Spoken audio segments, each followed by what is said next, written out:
ಅರೆ ಕಡಿಮೆ ಹಾಕು ಆದ್ರೆ ಅಸಲಿ ಹಾಕು. MDH ಕಾಶ್ಮೀರಿ ಕೆಂಪು ಮೆಣಸಿನ ಪೌಡರ್. ಗುಡ್ ಮಾರ್ನಿಂಗ್ ವೀಕ್ಷಕರೇ, ಇದು ರಿಪಬ್ಲಿಕ್ ಕನ್ನಡ. ನಾನು ಶ್ರೀಲಕ್ಷ್ಮಿ ಅಭಿಜಿತ್. ಹಾಗೆಯೇ ನಮ್ಮ ಪ್ರತಿನಿಧಿಗಳು ಸುದ್ದಿ ಕೊಡೋದಕ್ಕೆ ಕಾಯ್ತಾ ಇದ್ದಾರೆ. ನನ್ನ ಜೊತೆ ಅಭಿಷೇಕ್ ಜಯಶಂಕರ್ ಇದ್ದಾರೆ, ಹಾಗೆಯೇ ಗದಗ್ನಿಂದ ಮಂಜು ಪತ್ತಾರ್ ಇದ್ದಾರೆ, ಹಾಗೆಯೇ ಸತ್ತಾರ್ ಇದ್ದಾರೆ. Good morning to you all. ನಿಮ್ಮ ಸುದ್ದಿಗಳು ಬಂದಾಗ ನಿಮ್ಮ ಹತ್ರ ಬರ್ತೀನಿ. ಈಗ ಮೊದಲನೇ ಸುದ್ದಿನ ನೋಡೋಣ. ಬೆಂಗಳೂರಿನಲ್ಲಿ ಒಂದು ಘನಘೋರ ಆಕ್ಸಿಡೆಂಟ್ ನಡೆದಿರ್ತಕ್ಕಂಥದ್ದು. ಬೆಳಗ್ಗೆ ಮಗುವನ್ನ ಶಾಲೆಗೆ ಬಿಡೋದಕ್ಕೆ ಹೋದಂತ ಸಂದರ್ಭದಲ್ಲಿ ತಾಯಿ ಮಗು ಆಕ್ಸಿಡೆಂಟ್ನಿಂದಾಗಿ ಭೀಕರ ದುರ್ಮರಣಕ್ಕೀಡಾಗಿದ್ದಾರೆ. ಕಾಲೇಜ್ ಬಸ್ ಡಿಕ್ಕಿಯಾಗಿ ಸಂಭವಿಸಿರ್ತಕ್ಕಂಥ ದುರಂತ. ಬಾರ್ ಲೈಸೆನ್ಸ್ಗೆ ಲಂಚದ ವಿಚಾರ ಇತ್ತಲ್ಲ, ರಿಪಬ್ಲಿಕ್ ಕನ್ನಡದಲ್ಲಿ ಯಾವಾಗ ಈ ಸುದ್ದಿ ಬ್ರೇಕ್ ಆಯಿತೋ ಸಂಚಲನವನ್ನ ಸೃಷ್ಟಿ ಮಾಡ್ತಾ ಇದೆ, ರಾಜ್ಯಾದ್ಯಂತ ಸಂಚಲನವನ್ನ ಸೃಷ್ಟಿ ಮಾಡ್ತಾ ಇದೆ. ಇದು ಅಬಕಾರಿ ಇಲಾಖೆಯ ಮಂತ್ರಿಗಳ ಪುತ್ರನ ಇನ್ವಾಲ್ವ್ಮೆಂಟ್ ಬಗ್ಗೆ ಯಾವಾಗ ಆರೋಪ ಕೇಳಿ ಬಂತೋ, ಈ ಕುರಿತಾಗಿ ಮುಖ್ಯಮಂತ್ರಿಗಳು ಆರ್ ಬಿ ತಿಮ್ಮಾಪುರ್ ಅವರಿಂದ, ಮಾನ್ಯ ಅಬಕಾರಿ ಇಲಾಖೆಯ ಸಚಿವರಿಂದ ಕ್ಲಾರಿಟಿಯನ್ನು ಕೊಡಿ ಅಂತೇಳಿ ಈಗ ಎಚ್ಚರಿಕೆಯನ್ನು ಕೊಟ್ಟಿದ್ದಾರೆ. ಬಹಳ ಕ್ಲಿಯರ್ ಆಗಿ ಬಿಜೆಪಿಯವರು ಇದನ್ನು ಬಹಳ ನಾಜೂಕಾಗಿ ಈ ಮಟ್ಟದಲ್ಲಿ ಹೋರಾಟ ಮಾಡೋದಕ್ಕೆ, ರಾಜ್ಯ ಸರ್ಕಾರದಲ್ಲಿ ಹೇಗೆಲ್ಲ ಲಂಚಾವತಾರ ತಾಂಡವ ಆಡ್ತಾ ಇದೆ ಅನ್ನೋದನ್ನ ಹೋರಾಟ ಮಾಡೋದಕ್ಕೆ ಹೊರಟಿದ್ದಾರೆ. ಬಾರ್ ಲೈಸೆನ್ಸ್ ವಿಚಾರ, ಲಂಚದ ಒಂದು ಪ್ರಸ್ತಾಪ ಇತ್ತಲ್ಲ, ಸುಮಾರು ಒಂದು 2.5 ಕೋಟಿವರೆಗೂ ಕೂಡ ತಿಮ್ಮಾಪುರ್ ಅವರ ಮಗ CL7 ಲೈಸೆನ್ಸ್ಗಾಗಿ ಇವರು ಹಣಕ್ಕೆ ಬೇಡಿಕೆ ಇಟ್ಟಿದ್ರು. ಮುಖ್ಯಮಂತ್ರಿಗಳಿಗೂ ಕೂಡ ಈ ವಿಚಾರ ಬಹಳ ಮುಜುಗರವನ್ನು ತಂದಿಟ್ಟಿದೆ.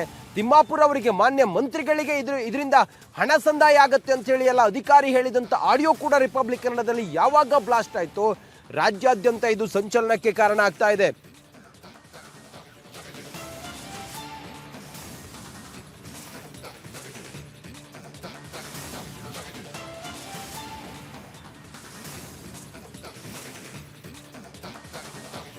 ಅಬಕಾರಿ ಇಲಾಖೆಯಲ್ಲಿನ ಬ್ರಹ್ಮಾಂಡ ಭ್ರಷ್ಟಾಚಾರದ ಬಗ್ಗೆ ರಿಪಬ್ಲಿಕ್ ಕನ್ನಡದಲ್ಲಿ ವರದಿ ಪ್ರಸ್ತಾಪ ಆಗ್ತಾ ಇದ್ದಂತೆ ಈಗ ಅಬಕಾರಿ ಇಲಾಖೆಯ ಮಂತ್ರಿ ಆರ್ ಬಿ ತಿಮ್ಮಾಪುರ್ ಅವರು ತಮ್ಮ ಇಲಾಖೆಗೆ ಅಥವಾ ತಮ್ಮ ಖಾತೆಗೆ ರಾಜೀನಾಮೆಯನ್ನು ಕೊಡಬೇಕು ಅನ್ನುವಂಥ ಕೂಗು ಕೂಡ ಜೋರಾಗಿದೆ.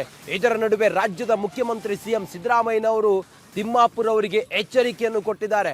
ಹಾಗಾದ್ರೆ ಅಬಕಾರಿ ಇಲಾಖೆಯಲ್ಲಿ ನಡೆದಂಥ ಬ್ರಹ್ಮಾಂಡ ಭ್ರಷ್ಟಾಚಾರ ಅದು ಮಾನ್ಯ ಮಂತ್ರಿಗಳ ನೆತ್ತಿಯ ಮೇಲೆ ತೂಗುಗತ್ತಿ ಎಷ್ಟರ ಮಟ್ಟಿಗೆ ಅವರಿಗಿದು ದೊಡ್ಡ ಹಿನ್ನಡೆ ಆಗ್ಬೋದು ಅನ್ನೋದ್ರ ಬಗ್ಗೆ ಒಂದು ಡಿಟೇಲ್ ಮಾಹಿತಿ ಇದೆ, ಬನ್ನಿ ನೋಡೋಣ.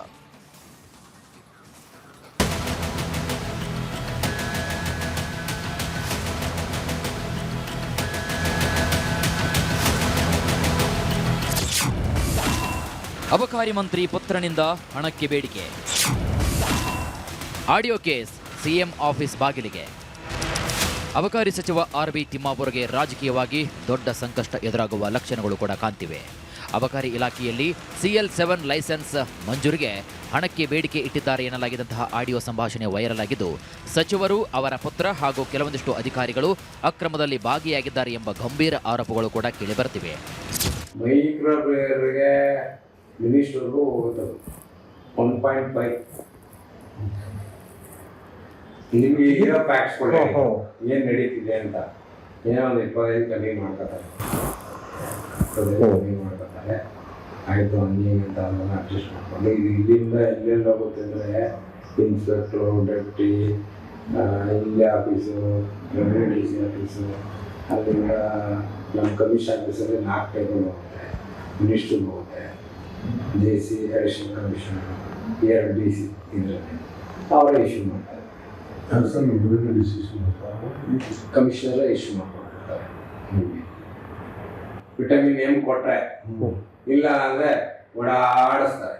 ನಮಗೆ 28 ಇನ್ಫಾರ್ಮೇಶನ್ ಕೇಳ್ತಾರೆ. ಏನೋ ಒಂದು ಇನ್ಫ್ಲೂಯೆನ್ಸ್ ಇತ್ತು, ಸ್ವಲ್ಪ ದುಡ್ಡು ಇತ್ತು ಅಂದರೆ ಹಂಗೂ ಹಿಡಿತಾರೆ. ಇಲ್ಲ ನಾವು ಇಲ್ಲ ಸರ್ ಅವ್ರ ಕೈಲಿ ಆಗಲ್ಲ, ಅಷ್ಟಾಗಲ್ಲ ಅಂದ್ರೂ ನಮಗೆ ವಾಪಸ್ ಕಳಿಸ್ತಾರೆ. ಇದು ಸರಿ ಇಲ್ಲ, ಅದು ಸರಿ ಇಲ್ಲ, ನೀವು ಇಸ್ಕೊಬಿಟ್ಟಿರ್ತೀರ, ನಮಗೆ ಕೊಡೋಣ ಅನ್ನೋದು ಒಂದು ತಲೆಯಲ್ಲಿ ಏನೋ ತಲೆಯಲ್ಲಿ ಕುಂಬ ಕೊಟ್ಬಿಟ್ಟಿರ್ತಾರೆ. ಸಿದ್ದರಾಮಯ್ಯಗೆ JDS ಶಾಸಕ ಮಂಜು ದೂರು. ಪದೇ ಪದೇ ವಿವಾದದ ಸುಳಿಗೆ ಸಿಲುಕೋ ಆರ್ ಬಿ ತಿಮ್ಮಾಪುರ್ ಮಗನೇ ಲೂಟಿಗೆ ಇಳಿದಿದ್ದಾನಂತೆ. ಪ್ರಕರಣಕ್ಕೆ ಸಂಬಂಧಿಸಿದಂತೆ JDS ಶಾಸಕ HD ಮಂಜು CM ಸಿದ್ದರಾಮಯ್ಯ ಹಾಗೂ ಮುಖ್ಯ ಕಾರ್ಯದರ್ಶಿ ಶಾಲಿನಿ ರಜನೀಶ್ಗೆ ದೂರು ನೀಡಿದ್ದಾರೆ.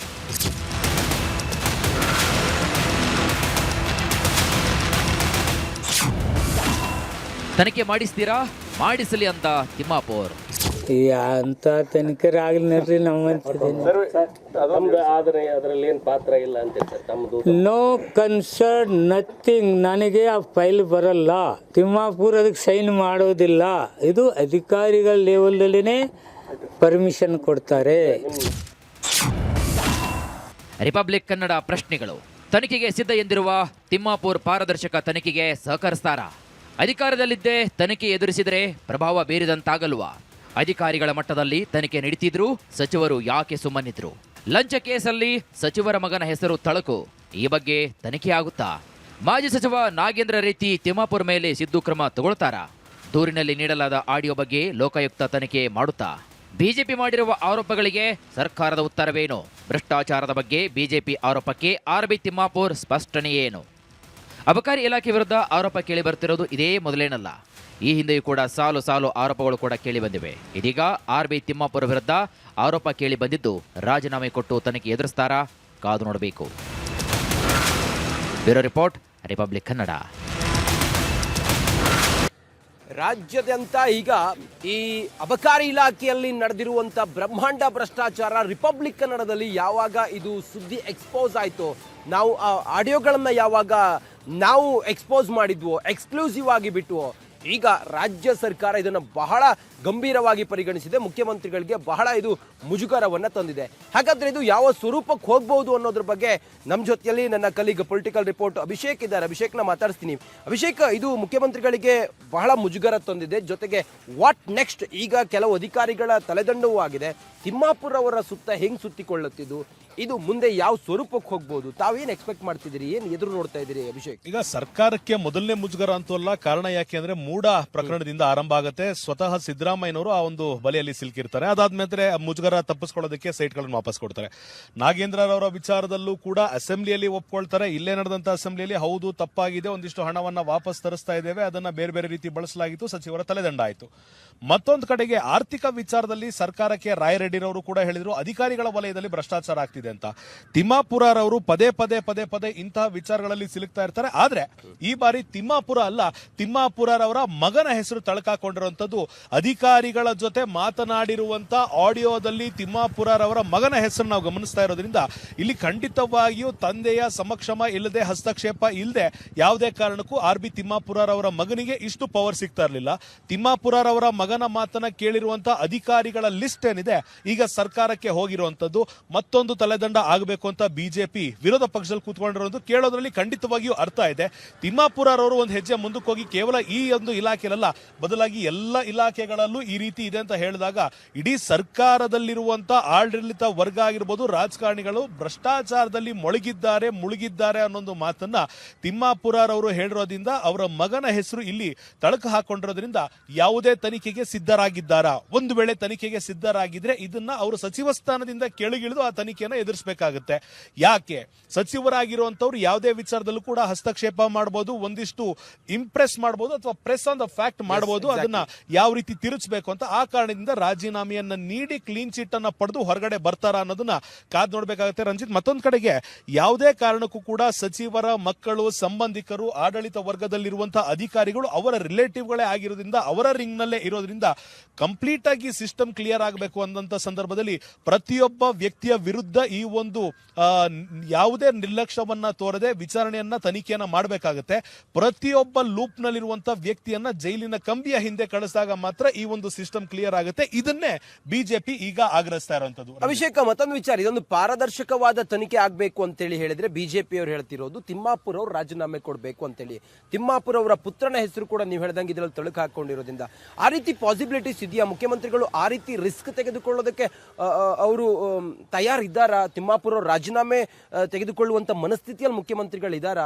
ಒತ್ತಡ ಹೆಚ್ಚಾದ್ರೆ ಏನಾಗಬಹುದು ಇದು ಅಭಿಷೇಕ್? ಖಂಡಿತವಾಗಿಯೂ ಈಗ ಸಿದ್ದರಾಮಯ್ಯನವರ ಹೆಸರು ಮೂಡಾದಲ್ಲಿ ಬಂದಂತ ಸಂದರ್ಭದಲ್ಲೇ ಅವರ ಸರ್ಕಾರದ ವಿರುದ್ಧ, ಅವರ ವಿರುದ್ಧ ಯಾವುದೇ ರೀತಿಯಾದಂತಹ ಕಪ್ಪು ಚುಕ್ಕೆ ಇರಬಾರದು ಅಂತ ಸೈಟ್ಗಳನ್ನು ವಾಪಸ್ ಮಾಡಿದಂತ ಸಿದ್ದರಾಮಯ್ಯನವರು ನಾಗೇಂದ್ರರವರ ಪ್ರಕರಣದಲ್ಲಿ ರಾಜೀನಾಮೆಯನ್ನ ಪಡೋದ್ರಲ್ಲಿ ಯಶಸ್ವಿಯಾದರು.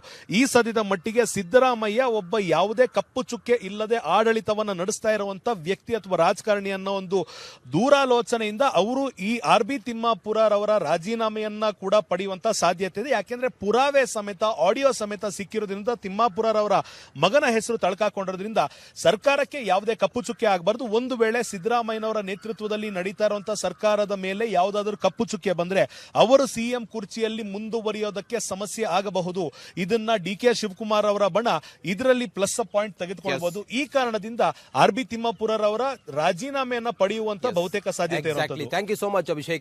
ಮುಂದಿನ ಸುದ್ದಿಯನ್ನು ನಾವು ನೋಡೋಣ. ಈಗ ನೋಡಿ, ಸಿಎಂ ಸಿದ್ದರಾಮಯ್ಯನವರಿಗೆ ಇದೆಲ್ಲ ಬೆಳವಣಿಗೆಗಳಿತ್ತಲ್ಲ, ಇದೆಲ್ಲ ಡೆವಲಪ್ಮೆಂಟ್ಸ್ ಬಹುಶಃ ಅವರ ಒಂದು ಅವಧಿಯಲ್ಲಿ ಒಂದಾದ ನಂತರ ಒಂದು ಬಿಜೆಪಿಯವರು ಪಿಕ್ ಅಂಡ್ ಚೂಸ್ ಮಾಡಿದಂಥ ವಿಚಾರಗಳು, ಅದು ಭ್ರಷ್ಟಾಚಾರದ ವಿಚಾರಗಳು, ಅದು ದೊಡ್ಡ ಮಟ್ಟದಲ್ಲಿ ಸುದ್ದಿ ಆಗ್ತಾ ಇತ್ತು. ರಾಜ್ಯಾದ್ಯಂತ ಅದು ಸಂಚಲನಕ್ಕೆ ಕಾರಣ ಆಗ್ತಾ ಇತ್ತು.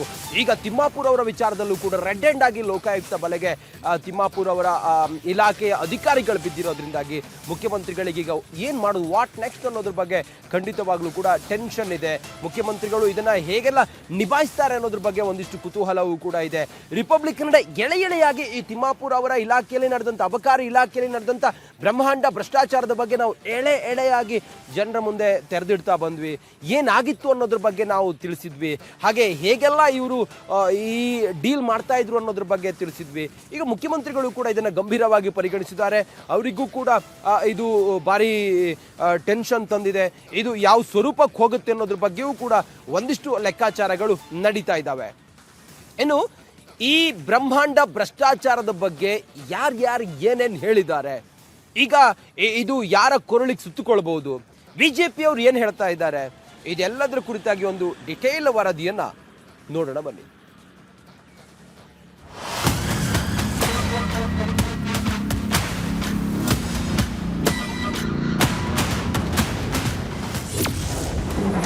ಅಬಕಾರಿ ಇಲಾಖೆಯಲ್ಲಿ ಭ್ರಷ್ಟಾಚಾರ ಆರೋಪ, ಸಚಿವ ತಿಮ್ಮಾಪುರ ಮೇಲೆ ಎಫ್ಐಆರ್ಗೆ ಆಗ್ರಹ. ಅಬಕಾರಿ ಇಲಾಖೆಯಲ್ಲಿ ವಾಲ್ಮೀಕಿ ಹಗರಣಕ್ಕೆ ಟಕ್ಕರ್ ಕೊಡುವಂತಹ ಬಲು ದೊಡ್ಡ ಹಗರಣ ನಡೆದಿದೆಯಾ ಎಂಬ ಅನುಮಾನ ಮೂಡಿದೆ. ಲೈಸೆನ್ಸ್ ಹೆಸರಲ್ಲಿ ಕೋಟಿ ಲಂಚಾವತಾರದ ಆರೋಪ ಕೇಳಿಬಂದಿದೆ.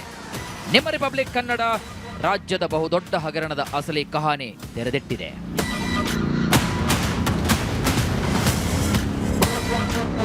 ಪ್ರಕರಣಕ್ಕೆ ಸಂಬಂಧಿಸಿದಂತೆ ಸಚಿವ ಆರ್.ಬಿ. ತಿಮ್ಮಾಪುರ ಮೇಲೆ ಎಫ್ಐಆರ್ ದಾಖಲಿಸಬೇಕೆಂದು ಲಕ್ಷ್ಮೀನಾರಾಯಣ್ ಆಗ್ರಹಿಸಿದ್ದಾರೆ.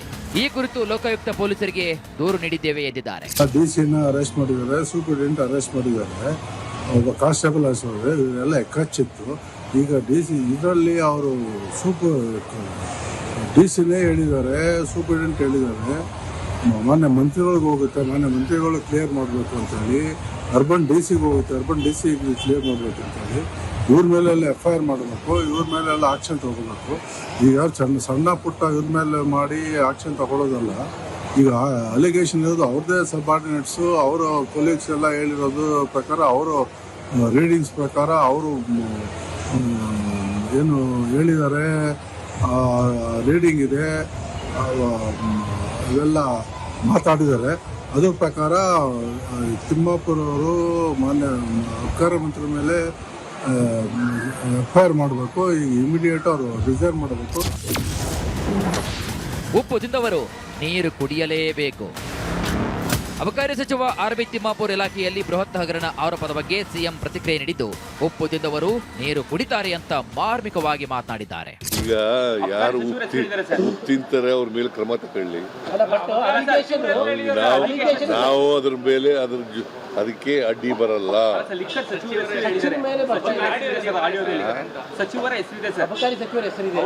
ಗೊತ್ತಿಲ್ಲ. ಅಬಕಾರಿ ಇಲಾಖೆಗೆ ಟಾರ್ಗೆಟ್ ಫಿಕ್ಸ್ ಮಾಡಿದ್ದಾರೆ. ರಾಜ್ಯ ಸರ್ಕಾರದ ವಿರುದ್ಧ ಕೇಸರಿ ಕಲಿಗಳ ವಾಗ್ದಾಳಿ. ಅಬಕಾರಿ ಇಲಾಖೆಗೆ 30 ರಿಂದ 40 ಸಾವಿರ ಕೋಟಿ ಕಲೆಕ್ಷನ್ ಟಾರ್ಗೆಟ್ ನೀಡಿದ್ದಾರೆ ಅಂತ ಆರ್ ಅಶೋಕ್ ಆರೋಪ ಮಾಡಿದ್ರೆ, ಅಬಕಾರಿ ಇಲಾಖೆಯಲ್ಲಿ 3642 ಕೋಟಿ ಬೃಹತ್ ಹಗರಣ ನಡೆದಿದೆ ಅಂತ ಛಲವಾದಿ ನಾರಾಯಣಸ್ವಾಮಿ ಹೊಸ ಬಾಂಬ್ ಸಿಡಿಸಿದ್ದಾರೆ. ಅದೇ ಗಾಂಧೀಜಿ ಹೆಸರನ್ನ ಹೇಳ್ತಾ ಇರ್ತಕ್ಕಂಥ ಈ ಕಳ್ಳ ಕಾಂಗ್ರೆಸ್ ಅವರು ಇವತ್ತು ಕುಡ್ಸೋದು ಒಂದು ಕಡೆ, ವಸೂಲಿ ಒಂದು ಕಡೆ. ಇವತ್ತು 25 ಲಕ್ಷ ರೆಡ್ ಹ್ಯಾಂಡ್ ಆಗಿ ಸಿಕ್ಕಾಕೊಂಡ ಮೇಲೆ ಒಂದು ಕ್ಷಣನೂ ಕೂಡ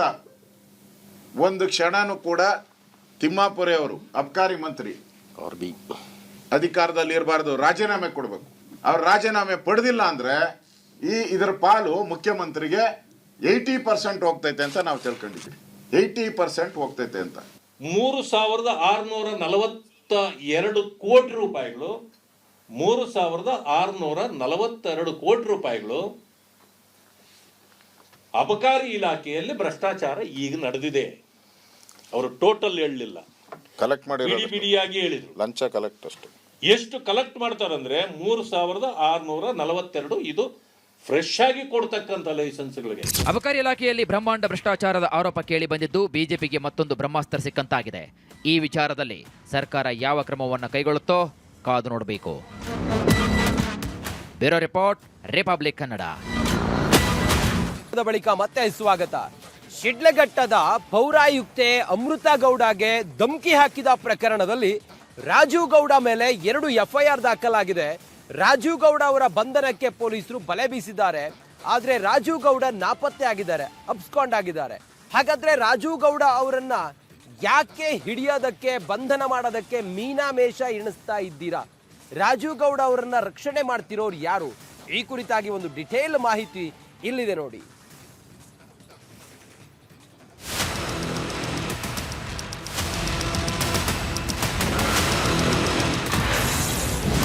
ಸರ್ಪತೋರಿ ಬೆಲೆ ಸೇರಿದ ರಾಜೀವ್ ಗೌಡ 5 ದಿನ 2 FIR, ಬಂಧನ ಯಾವಾಗ?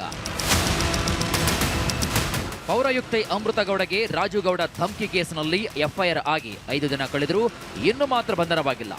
ಕಾಂಗ್ರೆಸ್ ಮುಖಂಡನ 2 ಫೋನ್ಗಳು ಸ್ವಿಚ್ ಆಫ್ ಆಗಿದ್ದು ರಾಜೀವ್ ಗೌಡ ರಕ್ಷಣೆಗೆ ಸಚಿವರೊಬ್ಬರು ನಿಂತಿದ್ದಾರಾ ಎನ್ನುವ ಅನುಮಾನ ಮೂಡ್ತಾ ಇದೆ.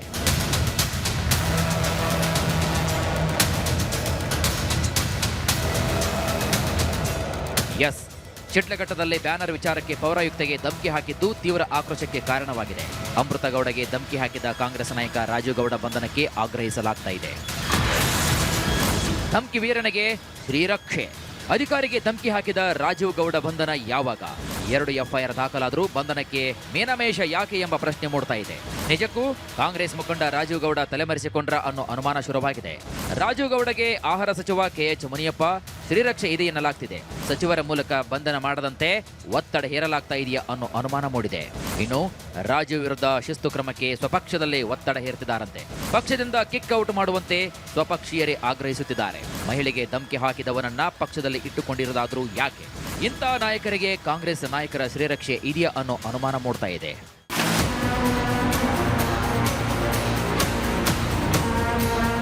ಒಟ್ನಲ್ಲಿ FIR ದಾಖಲಾಗಿ 5 ದಿನ ಕಳೆದರೂ ರಾಜೀವ್ ಗೌಡ ಬಂಧನಕ್ಕೆ ಮೀನಾಮೇಷ ಎಣಿಸ್ತಾ ಇರೋದು ಯಾಕೆ? ನಿಜಕ್ಕೂ ಧಮಕಿ ವೀರನ ಹುಡುಕಾಟ ನಡೀತಿದೆಯಾ ಅನ್ನೋದೇ ಸದ್ಯದ ಪ್ರಶ್ನೆ. Bureau report, republic Kannada.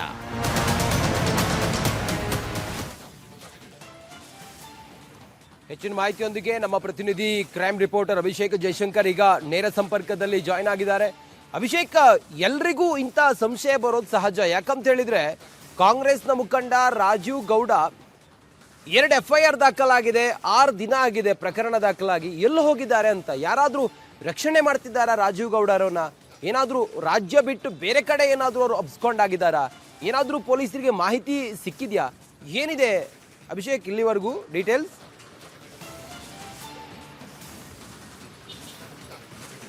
S Ranjit, ಈಗ ಬೇರೆ ಅಫೆಂಡರ್ಸ್ಗಳಾದರೆ ಇಮ್ಮಿಡಿಯೇಟ್ ಆಗಿ ಅರೆಸ್ಟ್ ಆಗ್ತಾರೆ. ಆದರೆ ಒಬ್ಬ ರಾಜಕಾರಣಿ, ಒಬ್ಬ ಪ್ರಮುಖ ಶ್ರೀರಕ್ಷೆ ಯಾರಿಗಿದೆಯೋ ಅವ್ರು ಯಾರೂ ಕೂಡ ಬಂಧನ ಆಗೋದಿಲ್ಲ, ಅಂದರೆ ಅಪ್ಸ್ಕ್ಯಾಂಡಿಂಗ್ ಆಗ್ತಾರೆ. ಹಾಗಾದರೆ ಪೊಲೀಸರಿಗೆ ಆತ ಇರುವಂತಹ ಒಂದು ಲೊಕೇಶನ್ ಗೊತ್ತಿದ್ರೂ ಅವರನ್ನು ಬಂಧನ ಮಾಡೋಕ್ಕಾಗ್ತಾ ಇಲ್ವಾ ಅನ್ನುವಂತಹ ಪ್ರಶ್ನೆ ಕೂಡ ಸಹಜವಾಗಿ ಮೂಡ್ತಾ ಇರುವಂಥದ್ದು. ಈಗ 2 FIR ಆಗಿದೆ. 1 FIR ಆದರೂ ಓಕೆ, 2 FIR ಆಗಿದೆ.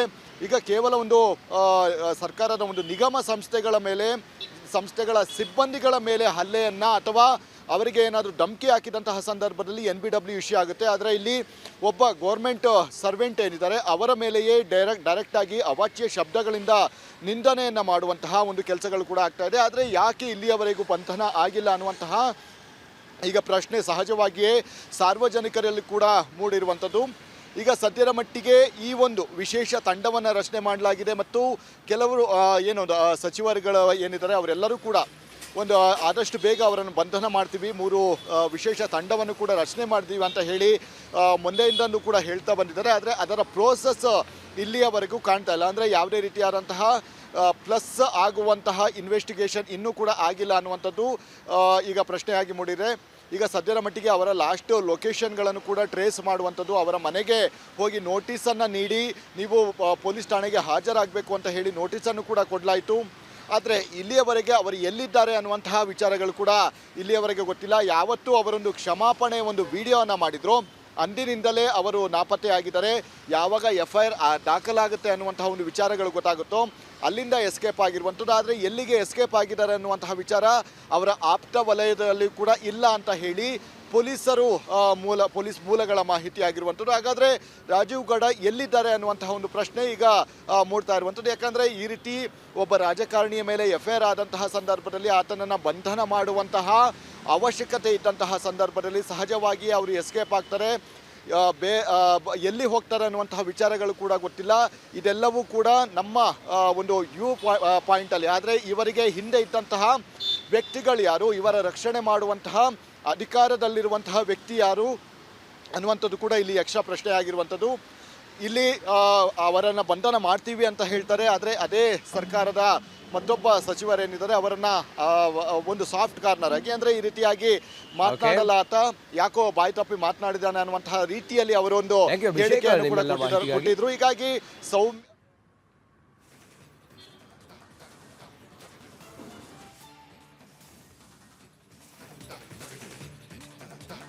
ಮಾಜಿ ಸಚಿವ ಶ್ರೀರಾಮುಲುಗೆ ಸಂಕಷ್ಟ ಕಾದಿದ್ಯಾ ಅನ್ನುವಂತ ಪ್ರಶ್ನೆ ಈಗ ಕಾಡ್ತಾ ಇದೆ. ಯಾಕಂದ್ರೆ ಮೊನ್ನೆ ನಡೆದಂತ ಸಮಾವೇಶದಲ್ಲಿ ಶ್ರೀರಾಮುಲು ಮಾತಾಡುವಂತ ಸಂದರ್ಭದಲ್ಲಿ ಈ ಪೋಕ್ಸೋ ಕೇಸ್ ಸಂತ್ರಸ್ತೆಯ ಹೆಸರನ್ನ ರಿವೀಲ್ ಮಾಡಿದ್ದಾರೆ. ಸಂತ್ರಸ್ತೆಯ ಹೆಸರನ್ನ ಬಹಿರಂಗಪಡಿಸಿರುವಂತಹ ಹಿನ್ನೆಲೆಯಲ್ಲಿ ಈಗ ಸಂಕಷ್ಟ. ಪೋಕ್ಸೋ ಕಾಯ್ದೆ ಉಲ್ಲಂಘನೆ ಹಿನ್ನೆಲೆಯಲ್ಲಿ ಈಗ ಕೇಸ್ ದಾಖಲು ಮಾಡಲಾಗಿದೆ. ಬಳ್ಳಾರಿ ಸಮಾವೇಶದಲ್ಲಿ ಭಾಷಣ ಮಾಡಿದ್ರು ಶ್ರೀರಾಮುಲು. ಆ ಸಂದರ್ಭದಲ್ಲಿ ಪೋಕ್ಸೋ ಸಂತ್ರಸ್ತೆಯ ಗುರುತನ್ನ ಬಹಿರಂಗಪಡಿಸಿದ್ರು. APMC ಠಾಣೆ CPI ನೀಡಿದಂತಹ ದೂರಿನ ಹಿನ್ನೆಲೆಯಲ್ಲಿ ಈಗ ಕೇಸ್ ದಾಖಲಾಗಿದೆ ಶ್ರೀರಾಮುಲು ವಿರುದ್ಧ. ಆ ನಿಟ್ಟಿನಲ್ಲಿ ಶ್ರೀರಾಮುಲುಗೆ ಸಂಕಷ್ಟ ಕಾದಿದ್ಯಾ ಅನ್ನುವಂತ ಪ್ರಶ್ನೆ. ಆ ದೂರಿನ ಪ್ರತಿಯನ್ನ ಕೂಡ ಗಮನಿಸ್ತಾ ಇದ್ದೀವಿ. ಆರೋಪಿ ನಂಬರ್ 1 ಶ್ರೀರಾಮುಲು ಅನ್ನುವಂಥದ್ದನ್ನ ಮೆನ್ಷನ್ ಮಾಡಿದ್ದಾರೆ. CPI ದೂರನ್ನ ಕೊಟ್ಟಿದ್ದಾರೆ. ಈಗ ಕೇಸ್ ದಾಖಲಾಗಿದೆ. ಪೋಕ್ಸೋ ಸಂತ್ರಸ್ತೆ ಹೆಸರನ್ನ ಬಹಿರಂಗಪಡಿಸಿರುವಂತಹ ಹಿನ್ನೆಲೆಯಲ್ಲಿ ಈಗ ಕೇಸ್ ದಾಖಲಾಗಿದೆ. ಶ್ರೀರಾಮುಲುಗೆ ಈ ಪೋಕ್ಸೋ ಕೇಸ್ನಿಂದಾಗಿ ಸಂಕಷ್ಟ ಕಾದಿದ್ಯಾ ಹಾಗಾದ್ರೆ ಅನ್ನುವಂಥ ಪ್ರಶ್ನೆ.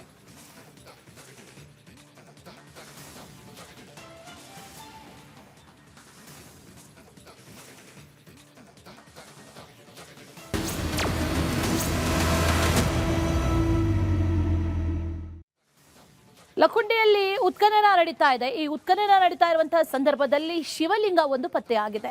ಶಿವಲಿಂಗ ಪತ್ತೆಯ ನಂತರದಲ್ಲಿ ಹಾವು ಕೂಡ ಕಾಣಿಸ್ಕೊಂಡಿದೆ. ಇದರಿಂದ ಗ್ರಾಮಸ್ಥರು ಆತಂಕಗೊಂಡಿದ್ದಾರೆ, ಬೆಚ್ಚಿ ಬಿದ್ದಿದ್ದಾರೆ. ಜೊತೆಯಲ್ಲಿ ಅಲ್ಲಿದ್ದಂಥ ಅಧಿಕಾರಿಗಳು ಹಾವನ್ನ ಕಂಡ ತಕ್ಷಣ ಎದ್ನೋ ಬಿದ್ನೋ ಅಂತ ಓಡೋಗಿದ್ದಾರೆ.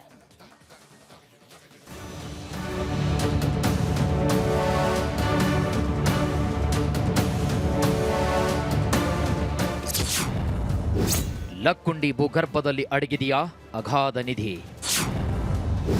ಕೋಟೆಗೋಡಿಯಲ್ಲಿ ಶಿವಲಿಂಗ, ಹಾವು ಪ್ರತ್ಯಕ್ಷ. ಗದಗ ಜಿಲ್ಲೆಯ ಲಕ್ಕುಂಡಿ ಇಡೀ ದೇಶದ ಗಮನವನ್ನು ಸೆಳೆದಿರುವಂತಹ ಹಳ್ಳಿ. ಮುತ್ತು, ಹವಳ, ಬಂಗಾರ ಸಿಕ್ಕಿದ್ದೇ ಸಿಕ್ಕಿದ್ದು. ಪುರಾತತ್ವ ಇಲಾಖೆ ನಡೆಸುತ್ತಿರುವಂತಹ ಉತ್ಖನನದಲ್ಲಿ ಪುರಾತನ ವಸ್ತುಗಳು ಪತ್ತೆಯಾಗಿವೆ. ಶಿವಲಿಂಗದ ಮಾದರಿ ಕೋಟೆಗೋಡೆ ಗೋಚರಿಸ್ತಾ ಇದೆ. ಅಧಿಕಾರಿಗಳು ಭೇಟಿ ನೀಡಿ ಪರಿಶೀಲನೆ ಮಾಡಿದ್ದಾರೆ. ಏನು ಶಿವಲಿಂಗ ಇತ್ತು, ಇಲ್ಲೊಂದು ಮುಂಭಾಗದಲ್ಲಿ ಚಿಕ್ಕದೊಂದು ಕಲ್ಲಿತ್ತು. ಆ ಕಲ್ಲು ಬಿದ್ದಂತ ಸಮಯದಲ್ಲಿ ಇಲ್ಲಿ ಏನು ಶಿವಲಿಂಗ ಪ್ರತ್ಯಕ್ಷವಾಗಿದೆ. ಲಕ್ಕುಂಡಿಯಲ್ಲಿ ಭೂಮಿ ಅಗೆದಷ್ಟು ಪ್ರಾಚೀನ ವಸ್ತುಗಳು ಕಣ್ಣಿಗೆ ರಾಚುತ್ತಿವೆ. ವಿದ್ಯಾದಾನ ಶಾಲೆ ಬಳಿ ಉತ್ಖನನ ವೇಳೆ ಕಲ್ಲಿನಿಂದ ಕೆತ್ತಲಾದ ಹಾವು ಪ್ರತ್ಯಕ್ಷವಾಗಿದೆ.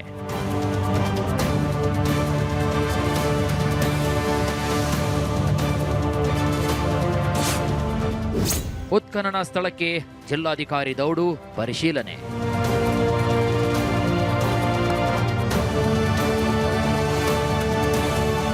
ಶಿವಲಿಂಗದ ಮಾದರಿಯ ಸರ್ಪದ ಗುರುತು ಪತ್ತೆ ಆಗ್ತಾ ಇದ್ದಂತೆ ಗದಗ ಜಿಲ್ಲಾಧಿಕಾರಿ CN ಶ್ರೀಧರ್ ಹಾಗೂ ಪುರಾತತ್ವ ಇಲಾಖೆ ಆಯುಕ್ತ ದೇವರಾಜು ದೌಡಾಯಿಸಿದ್ದಾರೆ. ಸ್ಥಳ ಪರಿಶೀಲನೆ ಕೂಡ ನಡೆಸಿದ್ದಾರೆ. ನಾವು ಈಗ ಮಾಸ್ಟರ್ ಪ್ಲಾನ್ ಅನ್ನು ಸಿದ್ಧಪಡಿಸ್ತಾ ಇದ್ದೇವೆ. ಈ ಮಾಸ್ಟರ್ ಪ್ಲಾನ್ ಸಿದ್ಧಪಡಿಸುವ ಸಂದರ್ಭದಲ್ಲಿ ಎಷ್ಟು ಮನೆಗಳು ದೇವಾಲಯದ ಅಡಿಪಾಯದ ಮೇಲೆ ನಿಂತಿದೆ ಅನ್ನುವ ಒಂದು ಮಾಹಿತಿ ನಮಗೆ ಸಿಗುತ್ತೆ. ಮತ್ತು ಮಾಸ್ಟರ್ ಪ್ಲಾನ್ ಸಿದ್ಧಪಡಿಸಿದ ನಂತರ ಈ ಲಕ್ಕುಂಡಿ ಪಾರಂಪರಿಕ ಪ್ರದೇಶದ ಸಮಗ್ರವಾದ ಅಭಿವೃದ್ಧಿಯನ್ನು ಯಾವ ರೀತಿ ಮಾಡಬೇಕು ಅಂತ ನಮಗೆ ರೂಪುರೇಷೆಗಳು ಸಿದ್ಧ ಆಗುತ್ತೆ. ಅದರ ಆಧಾರದ ಮೇಲೆ ನಾವು ಅಭಿವೃದ್ಧಿಯನ್ನು ಕೈಗೊಳ್ತೇವೆ. ಉತ್ಖನನ ವೇಳೆ ಸರ್ಪ ಪ್ರತ್ಯಕ್ಷವಾಯಿತು.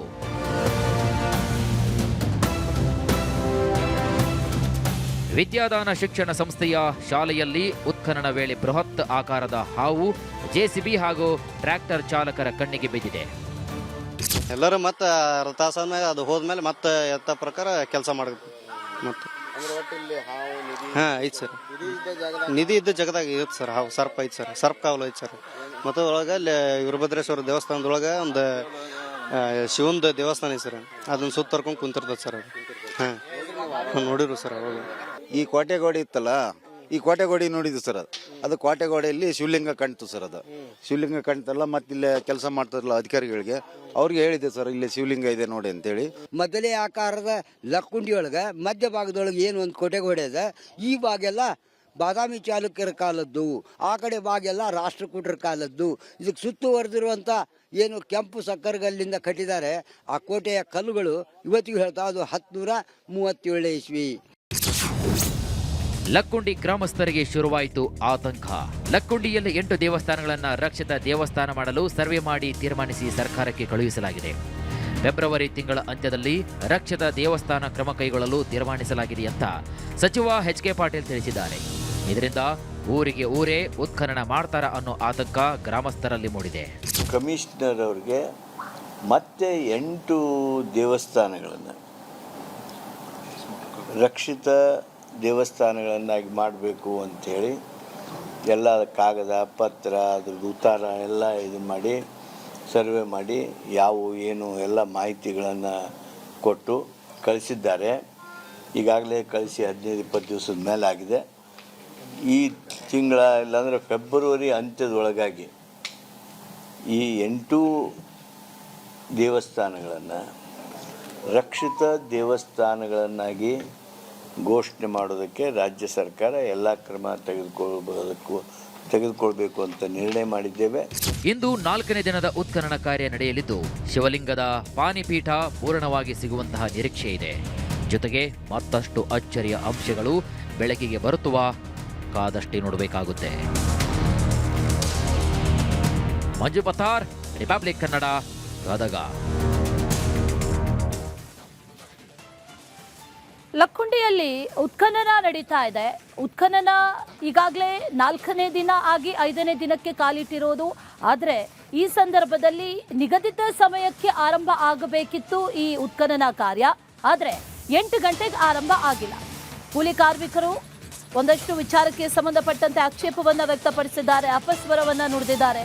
ನಿಗದಿಯಂತೆ 4ನೇ ದಿನ ಈ ಉತ್ಖನನ ಕಾರ್ಯ ಆರಂಭ ಆಗಿಲ್ಲ. ಕಾರಣ ಕೂಲಿ ಕಾರ್ಮಿಕರು ಅಪಸ್ವರ ನುಡಿದಿರೋದು ವೇತನ ವಿಚಾರದಲ್ಲಿ. ನಿಗದಿಯಂತೆ 8 ಗಂಟೆಗೆ ಆರಂಭ ಆಗಬೇಕಿತ್ತು ಉತ್ಖನನ ಕಾರ್ಯ. ಉದ್ಯೋಗ ಖಾತ್ರಿ ಯೋಜನೆಗಿಂತಲೂ ನಮಗೆ ಕಡಿಮೆ ಕೂಲಿ ಕೊಡ್ತಾ ಇದ್ದಾರೆ ಅನ್ನುವಂಥ ಆಕ್ರೋಶ ಈಗ ಕೂಲಿ ಕಾರ್ಮಿಕರದ್ದು. ಉದ್ಯೋಗ ಖಾತ್ರಿಯಲ್ಲಿ 2 ರಿಂದ 4 ಗಂಟೆ ಕೆಲಸ ಮಾಡಿದ್ರು ಕೂಡ 374 ರೂಪಾಯಿ ಕೊಡ್ತಾರೆ. ನಾವು ದಿನದ 10 ಗಂಟೆ ಈ ಉರಿ ಬಿಸಿಲಿನಲ್ಲಿ ಕೆಲಸ ಮಾಡ್ತಾ ಇದ್ದೀವಿ. 10 ಗಂಟೆ ಕೆಲಸಕ್ಕೂ ಕೂಡ ಅದೇ ರೀತಿ 374 ರೂಪಾಯಿ ಸಂಬಳ ಕೊಡ್ತಾರಂತಂದ್ರೆ ನಾವು ಯಾಕೆ ಕೆಲಸ ಮಾಡಬೇಕು? ನಮ್ಮ ಸಂಬಳ ಹೆಚ್ಚಳ ಮಾಡಿ ಅಂತ ಆಗ್ರಹವನ್ನ ಮಾಡಿದ್ದಾರೆ. ಈಗ ದಿನ ಬರ್ತೀವ್ರಿ ಸರ. ನಮಗೆ ಈಗ ಹೊಲ್ದಾಗ ಹೋದ್ರ ಕಾಳು ಕಡಿ ವರ್ಷಾಂಗಟ್ಲೆ ದುಡಿತೀವ್ರಿ ಸರ ನಾವು. ಈಗ ಎನರ್ಜಿಗೆ ಇದಕ್ಕೆ ಗೌರ್ಮೆಂಟ್ ಕೆಲಸಕ್ಕೆ ಬಂದ್ರೆ ನಮ್ದು ಯಾವುದು ಈಗ ಮಕ್ಕಳು ಮರಿ ಇದ್ದಿಂದ ಈಗ ಇದು ಸಮಸ್ಯೆ ಹಿಡಿತೈತ್ರಿ. 374 ರೂಪಾಯಿ ನಮಗೆ ಸಾಗ್ಲು ಆಗೋದಿರ್ತೈರಿ ಸರ.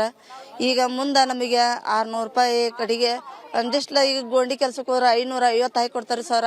ಆ ಪ್ರಕಾರ ನಮಗೆ ಹಾಕಿ ನಮಗೆ ಮುಂಜಾನೆ 8 ತನ 5 ಗಂಟೆ ಮಟ್ಟ ಬಿಡೋಲ್ರಿ ಸರ. ನಮಗೆ ಅನುಕೂಲ ಮಾಡಿಕೊಡ್ರಿ ಸರ್. ಅದಕ್ಕೆ ನಿಮಗೆ ದಯವಿಟ್ಟು ಬಡವರು ನಾವು ಏನು ಶ್ರೀಮಂತರಲ್ರಿ ಸರ. ನಿಮ್ಮಂಥದ್ದು ನಾವು ಬೇಡಿಕೆ ಅಂದು ನಾವು ದುಡಿಯೋರಿ ಸರ. ಅದು ಮುಂದೆ ನೀವು ನಮ್ಗೆ ಅನುಕೂಲ ಮಾಡಿ ಕೊಡ್ರಿ ಸರ್ ಅಂತ ನಿಮಗೆ ದೇವ್ರ ಕೆಲಸ ಅಂತಂದು ಏನಾದ್ರೂ ಸರ. ಈಗ ನಾವು ದುಡಿ ಅಂತಾರ. ಇದೇ ವಿಚಾರಕ್ಕೆ ಸಂಬಂಧಪಟ್ಟಂತೆ ಡೀಟೇಲ್ಸ್ ಅನ್ನ ಕೊಡ್ತಾ ಹೋಗ್ತಾರೆ ನಮ್ಮ ಪ್ರತಿನಿಧಿ ಮಂಜು ಪತ್ತಾರ್. ನೇರ ಸಂಪರ್ಕದಲ್ಲಿ ಜಾಯಿನ್ ಆಗ್ತಾ ಇದ್ದಾರೆ. ಮಂಜು ಪತ್ತಾರ್, ಈ ಕೂಲಿ ಕಾರ್ಮಿಕರು ಕೇಳ್ತಾ ಇರೋದು ಕೂಡ ಸರಿ ಇದೆ, ಯಾಕಂದ್ರೆ ಉದ್ಯೋಗ ಖಾತ್ರಿಯಲ್ಲಿ ಕೊಡುವಂತಹ ಸಂಬಳವನ್ನೇ ಇಲ್ಲೂ ಕೂಡ ಕೊಡ್ತಾ ಇದ್ದಾರೆ. ಅದು ಕೂಡ ಇದು ನಡೀತಾ ಇರೋದು 3 ರಿಂದ 4 ತಿಂಗಳು ಮಾತ್ರ. ಆಮೇಲೆ ಏನ್ ಮಾಡಬೇಕು ಅನ್ನುವಂಥ ಪ್ರಶ್ನೆ ಕೂಲಿ ಕಾರ್ಮಿಕರಿಗೆ ಕಾಡುತ್ತೆ. ಅವ್ರು ಕೇಳುವಂಥದ್ದು ಸರಿಯಾಗಿದೆ. ಅಧಿಕಾರಿಗಳು ಇದ್ರ ಬಗ್ಗೆ ಏನು ಹೇಳ್ತಾರೆ? ಸಂಬಳ ಹೆಚ್ಚಳ ಮಾಡ್ತಾರಂತ ಅಥವಾ ಇವತ್ತಿನ ಕಾರ್ಯಕ್ಕೂ ಕೂಡ ಇದು ತೊಡಕಾಗುವಂತ ಸಾಧ್ಯತೆ ಇದೆಯಾ? ಡೀಟೇಲ್ಸ್ ಏನಿದೆ?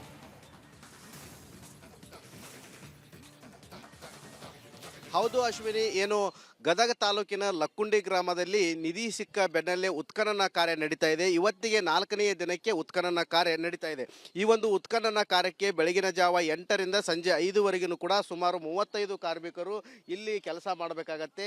ಏನು ಇಲ್ಲಿ ಕೂಲಿ ಕಾರ್ಮಿಕರೇನಿದ್ದಾರೆ, ಈ ಕೂಲಿ ಕಾರ್ಮಿಕರು ಕೃಷಿ ಕೆಲಸವನ್ನು ಮಾಡುವಂಥ ಕೂಲಿ ಕಾರ್ಮಿಕರಿದ್ದಾರೆ. ಆದರೆ ಇವರಿಗೆ ಇಲ್ಲಿ ಸಾಕಷ್ಟು ಅಂದರೆ ಆಯಾಸದ ಕೆಲಸ, ಅಂದರೆ ಸಾಕಷ್ಟು ತ್ರಾಸಾಗುವಂಥ ಕೆಲಸ, ಇಲ್ಲಿ ಗುದ್ಲಿ ಮತ್ತು ಶೆಲ್ಕಿಲಿಂದ ಮಣ್ಣು ತೆಗೆದು ಹಾಕುವಂಥ ಕೆಲಸ ಆಗಬೇಕು. ಇದು ಬೆಳಗಿನ ಜಾವ 8 ಗಂಟೆಗೆ ಆರಂಭವಾದರೆ ಸಂಜೆ 5 ಗಂಟೆವರೆಗೂ ಕೂಡ ನಿರಂತರವಾಗಿ ನಡೆಯುತ್ತೆ. ಆ ಸಮಯದಲ್ಲಿ ಅವರಿಗೆ ವಿಶ್ರಾಂತಿ ಆಗಿರ್ಬೋದು ಮತ್ತು ಊಟಕ್ಕೂ ಕೂಡ ಅವಕಾಶ ಮಾಡಿಕೊಡ್ತಾರೆ.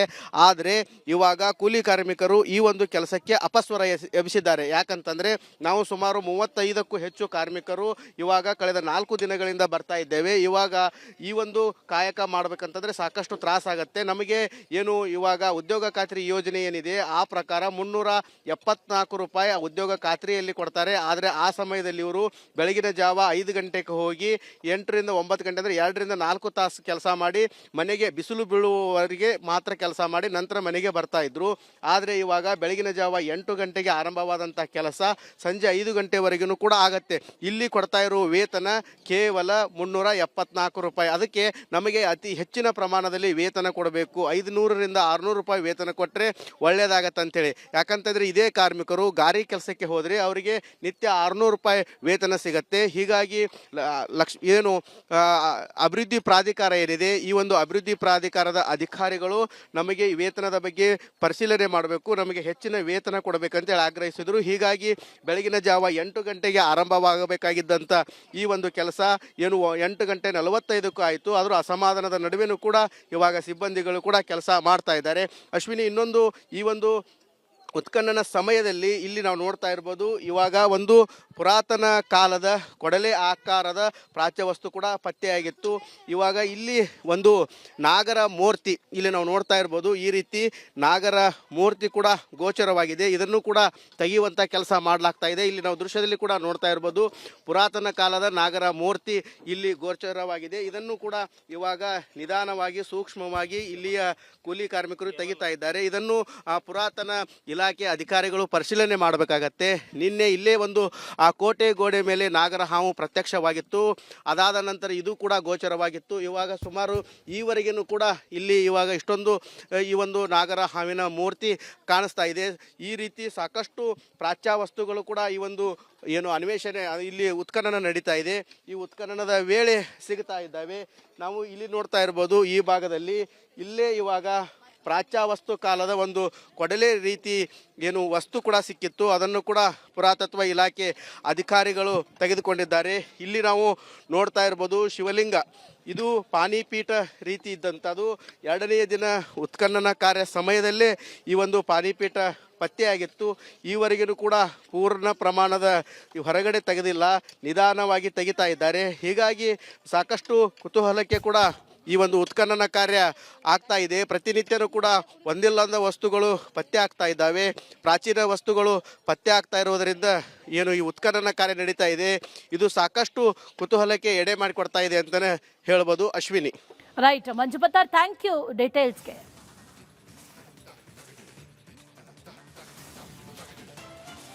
ರಿಪಬ್ಲಿಕ್ ಕನ್ನಡ ಒಂದು ಐಷಾರಾಮಿ ಲೇಔಟ್ನ ಅಸಲಿ ಚಿತ್ರಣವನ್ನ ನಿಮ್ಮ ಮುಂದೆ ಇಡ್ತಾ ಇದೆ.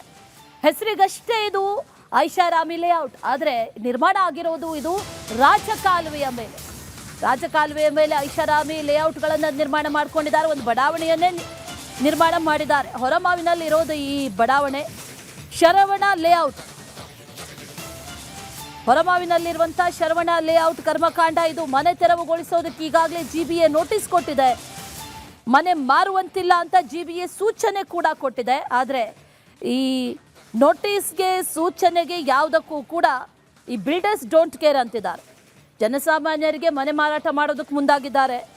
ಜನರಿಗೆ ಟೋಪಿ ಹಾಕೋದಿಕ್ಕೆ ಲೇಔಟ್ ಸೃಷ್ಟಿಕರ್ತರು ಎಲ್ಲ ರೀತಿಯ ಪ್ಲಾನ್ಗಳನ್ನ ಕೂಡ ಮಾಡ್ಕೊಂಡಿದ್ದಾರೆ. ಈ ಬಿಲ್ಡರ್ಸ್ನ ಕಳ್ಳಾಟ ರಿಪಬ್ಲಿಕ್ ಕನ್ನಡದಲ್ಲಿ ಬಟಾ ಬಯಲಾಗಿದೆ. ಮನೆ ತೆರವುಗೊಳಿಸಬೇಕು, ಅಲ್ಲಿ ಕಟ್ಟಿರುವಂತಹ ಮನೆಗಳು ನೋಡಿ, ಅದೆಲ್ಲವೂ ಕೂಡ ಬಿಲ್ಡರ್ಸ್ ಕಡೆಯಿಂದ ಕಟ್ಟಿರುವಂತಹ ಮನೆಗಳು. ಅದನ್ನು ತೆರವುಗೊಳಿಸಬೇಕು ಅಂತ ನೋಟಿಸ್ ಕೊಟ್ಟಿದ್ದಾರೆ. ರಾಜಕಾಲುವೆ ಮೇಲೆ ನಿರ್ಮಾಣ ಆಗಿರುವಂತಹ ಲೇಔಟ್ ಇದು. ಹಾಗಾಗಿ ಅದನ್ನು ತೆರವುಗೊಳಿಸಬೇಕು ಅನ್ನುವಂತಹ ಸೂಚನೆಯನ್ನ ಈಗಾಗಲೇ GBA ನೀಡಿದೆ. ಕೊಟ್ಟಿದ್ರೂ ಕೂಡ ಈ ಬಿಲ್ಡರ್ಸ್ ಕಳ್ಳಾಟ ಆಡ್ತಿರೋದು. ಇಲ್ಲ, ಇದೆ, ಫುಲ್ ಮನೆ ಇದೆ. ಇನ್ನು ನಾವು ತಗೊಂಡಿರೋದು ಇಲ್ವಲ್ಲ ಸರ್. ನೋಡಿ, ಈ ಮನೆ ಆ ಮನೆ ಅವರು 25ನೇ ತಾರೀಕು ಪೂಜೆ ಇಟ್ಕೊಂಡಿದ್ದಾರೆ, ಇವರು 5ನೇ ತಾರೀಕು ಪೂಜೆ ಇಟ್ಕೊಂಡಿದ್ದಾರೆ. ಅದು ಹೆಂಗೆ ಆಗುತ್ತೆ ಸರ್? ಇವರು ಬ್ಯಾಂಕ್ ಲೋನ್ ಸ್ಯಾಂಕ್ಷನ್ ಆಗಿದೆ, ಇವ್ರಿಗಾಗಿದೆ, ಅವ್ರಿಗೂ ಆಗಿದೆ ಬ್ಯಾಂಕ್ ಲೋನು. ಅದು ಹೇಗೆ? ನಮಗೆ ಲೀಗಲ್ ಕ್ಲಿಯರೆನ್ಸ್ ಇದೆ. ನಾವು 4 ತಿಂಗಳು ಆಯಿತು ಅವ್ರಿಗೆ ಕೊಟ್ಟು, ಲಾಯರ್ಗೆ ಅವ್ರು ಲೀಗಲ್ ಕ್ಲಿಯರೆನ್ಸ್ ಮಾಡಿ ಕೊಟ್ಟಿದ ಮೇಲೇ ನಾವು ರಿಜಿಸ್ಟ್ರೇಷನ್ ಮಾಡಿದ್ದು. ನಮಗೇನೋ ಭಯ ಇಲ್ಲ ಸರ್, ಯಾಕಂದರೆ ನಮಗೆ ಲೀಗಲ್ ಈಗ ಆಲ್ರೆಡಿ ನಾವು ಕನ್ಫರ್ಮೇಟರಿ ಆರ್ಡ್ರನ್ನ ಕೊಟ್ಟಿದ್ದೀವಿ. ಕನ್ಫರ್ಮೇಟರಿ ಆರ್ಡರ್ ಕೊಟ್ಟಾದಮೇಲೆ ಅವರಿಗೆ ಒಂದು 30 ದಿನಗಳವರೆಗೆ ಅವಕಾಶ ಇರುತ್ತೆ. ಆ ಪ್ರಾಪರ್ಟಿನ ಈಗ ಏನು ವೈಲೇಷನ್ ಇದೆ ಆ ಪಾರ್ಟನ್ನು ಅವರೇ ರೆಕ್ಟಿಫೈ ಮಾಡ್ಕೊಳ್ಬೋದು, ರೆಕ್ಟಿಫೈ ಮಾಡಿ ಅಥವಾ ಅವರೇ ರಿಮೂವಲ್ ಮಾಡ್ಬೋದು. ಅವ್ರು 30 ಡೇಸ್ವರೆಗೂ ಮಾಡದೇ ಇದ್ದರೆ ನಮ್ಮ ಟೀಮ್ ಹೋಗಿ ನಾವು ರಿಮೂವಲ್ ಮಾಡ್ತೀವಿ. ಅದರದ್ದು ಏನು ಕಾಸ್ಟ್ ಆಗುತ್ತೆ ಅದನ್ನು ಅವ್ರು ಬೇರ್ ಮಾಡಬೇಕಾಗುತ್ತೆ. ಅಕಾರ್ಡಿಂಗ್ ಟು 7th ಇಂದ ಇವತ್ತು 17th 10 ಡೇಸ್ ಆಗಿದೆ ಇವತ್ತು. ಈಗ ಆಲ್ರೆಡಿ ನಾವು ಕನ್ಫರ್ಮೇಟರಿ ಆರ್ಡ್ರನ್ನ ಕೊಟ್ಟಿದ್ದೀವಿ. ಕನ್ಫರ್ಮೇಟರಿ ಆರ್ಡರ್ ಕೊಟ್ಟಾದಮೇಲೆ ಅವರಿಗೆ ಒಂದು 30 ದಿನಗಳವರೆಗೆ ಅವಕಾಶ ಇರುತ್ತೆ. ಆ ಪ್ರಾಪರ್ಟಿನ ಈಗ ಏನು ವೈಲೇಷನ್ ಇದೆ ಆ ಪಾರ್ಟನ್ನು ಅವರೇ ರೆಕ್ಟಿಫೈ ಮಾಡ್ಕೊಳ್ಬೋದು, ರೆಕ್ಟಿಫೈ ಮಾಡಿ ಅಥವಾ ಅವರೇ ರಿಮೂವಲ್ ಮಾಡ್ಬೋದು. ಅವ್ರು 30 ಡೇಸ್ವರೆಗೂ ಮಾಡದೇ ಇದ್ದರೆ ನಮ್ಮ ಟೀಮ್ ಹೋಗಿ ನಾವು ರಿಮೂವಲ್ ಮಾಡ್ತೀವಿ. ಅದರದ್ದು ಏನು ಕಾಸ್ಟ್ ಆಗುತ್ತೆ ಅದನ್ನು ಅವ್ರು ಬೇರ್ ಮಾಡಬೇಕಾಗುತ್ತೆ. ಅಕಾರ್ಡಿಂಗ್ ಟು 7th ಇಂದ ಇವತ್ತು 17th 10 ಡೇಸ್ ಆಗಿದೆ ಇವತ್ತು. ಸರ್ ನಮಸ್ತೆ. ನಮಸ್ತೆ ಸರ್. ಸರ್ ಇದು ಆ ಮನೆ ಇದು ಹೊರಮಾವು ಇದೆಯಲ್ಲ ಸರ್, ಅದು ಎಷ್ಟು ಸರ್ ಒಂದು ಮನೆಗೆ? ಯಾವ್ದೆಲ್ಲ ಹೊರಮಾವು ಯಾವುದು ಸರವಣ ಲೇಔಟ್ ಏನೋ ಇದೆಯಲ್ಲ, ಹೌದೌದು. ಎಷ್ಟು ಸರ್ ಅದೊಂದು ಮನೆಗೆ? ಒಂದೊಂದು ಮನೆ ಒಂದೊಂದು ರೀತಿ ಇದೆ ಸರ್. 800 ಸ್ಕ್ವೇರ್ ಫೀಟ್ ಇದೆ, 1000 ಇದೆ, 1100 ಇದೆ. 800 ಸ್ಕ್ವೇರ್ ಫೀಟ್ ಆದ್ರೆ ಎಷ್ಟು ಸರ್? 135 ಸರ್. 1,35,00,000ನಾ? ಹೌದು. ಅದ್ರಲ್ಲಿ ಈಗ ವೇಕೆನ್ಸಿ ಇದೆಯಾ, ಎಲ್ಲ ಫಿಲ್ ಆಗಿದೆಯಾ? ವೇಕೆನ್ಸಿ ಇದೆ ಸರ್. ಇದೆಯಾ? ಅದೇನಾದ್ರು ಪ್ರಾಬ್ಲಮ್ ಅಲ್ಲಿ ಇದೆಯಾ ಸರ್ GBA ಅದೇನಾದ್ರು? ಅದೇ ಗ್ರೇಟರ್ ಬೆಂಗಳೂರು ಅಂತ ಈಗ ಮಾಡಿದಾರಲ್ಲ ಗವರ್ಮೆಂಟ್, ಅದು ಪ್ಲಾನ್ ಅಪ್ರೂವಲ್ ಇಲ್ದಿರಂಗ ಕಟ್ಟಿದಿರ ಅಂತ ಈಗ ಮಾಡಿದ್ದಾರೆ. ಅದದ್ದು ಮಾಡ್ತೀವಿ ಸರ್, ಅದನ್ನೆಲ್ಲ ಕ್ಲಿಯರ್ ಮಾಡಿನೇ ಮಾಡ್ತೀವಿ. ಹೌದಾ? ಈಗ ನಾವು ತಗೋಬೇಕಂದ್ರೆ ಡೈರೆಕ್ಟ್ ನೀವು ಈಗ ಮಾರಾಟ ಮಾಡ್ತೀರಾ ಹೆಂಗೆ? ಮಾಡ್ತೀವಿ ಸರ್. ಅಂದ್ರೆ ನಾವೀಗ ತಗೊಂಡು ನಮ್ಗೇನು ಪ್ರಾಬ್ಲಮ್ ಆಗಲ್ಲ? ಇಲ್ಲ ಇಲ್ಲ ಸರ್, ಎಲ್ಲಾನು ಸೆಟಲ್ಮೆಂಟ್ A to Z ಎಲ್ಲಾನು ಮಾಡಿ ಅವ್ರಿಗೆ ಏನಿದೆ ಕ್ಲಿಯರ್ ಮಾಡಿನೇ ಮಾಡೋದು ಸರ್. ಹೌದಾ? ಈಗ ಯಾವಾಗ ನಾವು ಅಲ್ಲಿಗೆ ಬರ್ಬೇಕಾ? ಇಲ್ಲಿಗೆ ಬರ್ಬೇಕು, ಮನೆ ನೋಡ್ಬೇಕು, ಇಲ್ಲ ಮಾತಾಡ್ಬೇಕು. ಅದೇ ಇವತ್ತು ಅಲ್ಲ, ಈಗ ಮಾತಾಡ್ಬೋದಾ? ಅಲ್ಲ ಏನಾದ್ರು ಅದು ರಿಸ್ಟ್ರಿಕ್ಷನ್ ಇದೆಯಾ ಅಂತ? ಬನ್ನಿ ಬನ್ನಿ ಮಾತಾಡ್ಬೇಕು. ಅಲ್ಲ ರಿಸ್ಟ್ರಿಕ್ಷನ್ ಇದೆಯಾ ಅಲ್ಲಿ? ಏನೋ ಇಲ್ಲಲ್ಲ? ಇಲ್ಲ ಇಲ್ಲ ಬನ್ನಿ, ಎಲ್ಲ ಕ್ಲಿಯರ್ ಆಗಿದೆ GBA ಇಂದ. ಈಗ ಮಾರಾಟ ಹಂಗಾದ್ರೆ ನಾವು ಖರೀದಿ ಮಾಡ್ಬೋದಲ್ಲ? ಮಾಡ್ಬೋದು ಮಾಡ್ಬೋದು. Okay sir, okay okay. ಇದೇ ವಿಚಾರಕ್ಕೆ ಸಂಬಂಧಪಟ್ಟಂತೆ ಡೀಟೇಲ್ಸ್ ಅನ್ನ ಕೊಡ್ತಾರೆ ನಮ್ಮ ಪ್ರತಿನಿಧಿ ಸತ್ತಾರ್, ನೇರ ಸಂಪರ್ಕದಲ್ಲಿ ಜಾಯಿನ್ ಆಗಿದ್ದಾರೆ. ಸತ್ತಾರ್, ಈ ಲೇಔಟ್ ನಿರ್ಮಾಣ ಮಾಡೋದಕ್ಕೆ, ಅದು ರಾಜಕಾಲುವೆ ಮೇಲೆ ನಿರ್ಮಾಣ ಮಾಡೋದಕ್ಕೆ ಪರ್ಮಿಷನ್ ಕೊಟ್ಟವ್ರು ಯಾರು ಅನ್ನುವಂಥ ಪ್ರಶ್ನೆ, ಜೊತೆಗೆ ಯಾರು ಈ ಬಿಲ್ಡರ್ಸ್ ಲೇಔಟ್ ನಿರ್ಮಾಣ ಮಾಡಿದ ನಂತರದಲ್ಲಿ GBA ಸೂಚನೆ ನೋಟಿಸ್ ಕೊಟ್ಟರು ಕೂಡ ತೆರವು ಮಾಡಿಲ್ಲ ಅನ್ನೋದಾದ್ರೆ ಯಾರು ಈ ಬಿಲ್ಡರ್ಸ್, ಯಾವ ಪ್ರಭಾವಿ ಬಿಲ್ಡರ್ ಈತ, ಡೀಟೇಲ್ಸ್ ಏನಿದೆ ಅದ್ರ ಬಗ್ಗೆ?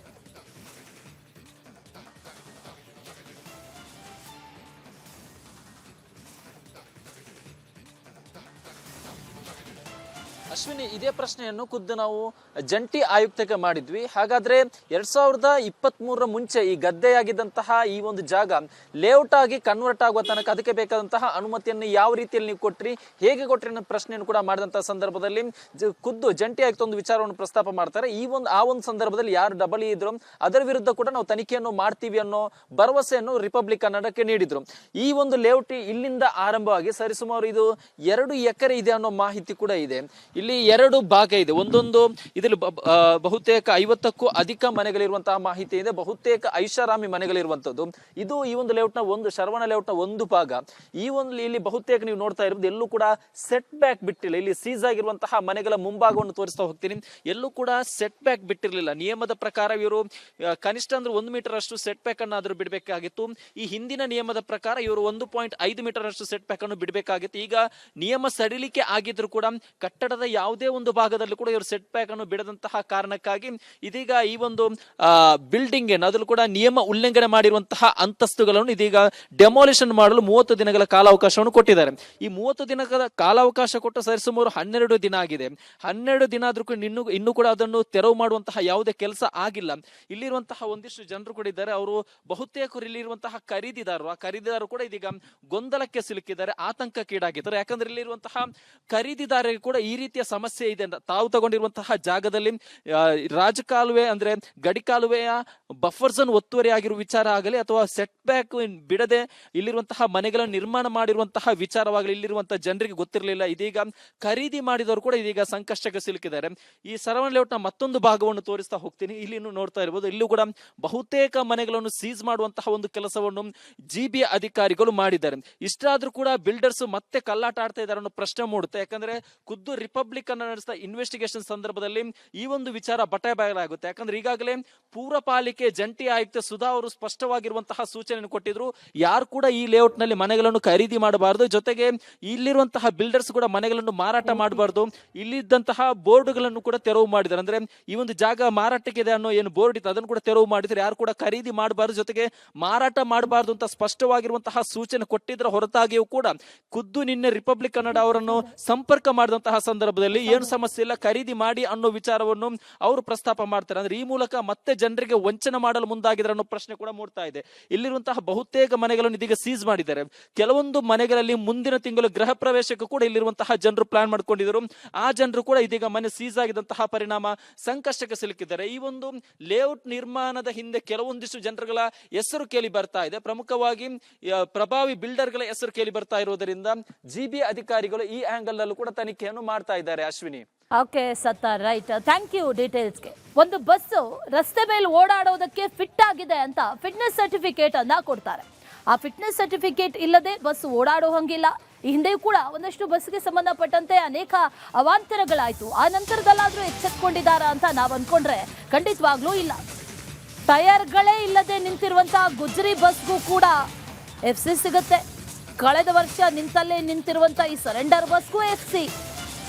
ಅಗ್ನಿ ಅವಘಡ ಆಗಿದ್ರೂ ಕೂಡ ಅಧಿಕಾರಿಗಳು ಎಚ್ಚೆತ್ಕೊಂಡಂತೆ ಕಾಣಿಸ್ತಾ ಇಲ್ಲ. ಚಿತ್ರದುರ್ಗದಲ್ಲಿ ಬಸ್ ನಿಂತಿದೆ, ಕೋಲಾರದಲ್ಲಿ FC, ಬೆಂಗಳೂರಲ್ಲಿ ಫೇಕ್ FC ಹೊಂದಿರುವಂತಹ ಬಸ್ಗಳು ಕೂಡ ಓಡಾಟವನ್ನು ನಡೆಸ್ತಾ ಇದೆ.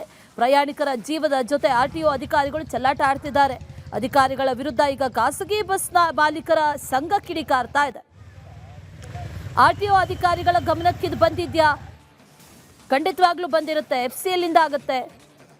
ಚಿತ್ರದುರ್ಗದಲ್ಲಿ ಕೆಟ್ಟು ನಿಂತಿದೆ ಒಂದು ಬಸ್, ಕೋಲಾರದಲ್ಲಿ FC ಕೊಟ್ಟಿದ್ದಾರೆ, ಬೆಂಗಳೂರಲ್ಲಿ ಫೇಕ್ FC ಹೊಂದಿರುವಂಥ ಅನೇಕ ಬಸ್ಗಳು ಓಡಾಟವನ್ನು ನಡೆಸ್ತಾ ಇದೆ. ಇಷ್ಟೆಲ್ಲ ಇದ್ರೂ ಕೂಡ ಚೆಕಿಂಗ್ ನಡೆಯುತ್ತಾ ಅಂತಂದರೆ ಖಂಡಿತವಾಗ್ಲೂ ಕೂಡ ಇಲ್ಲ.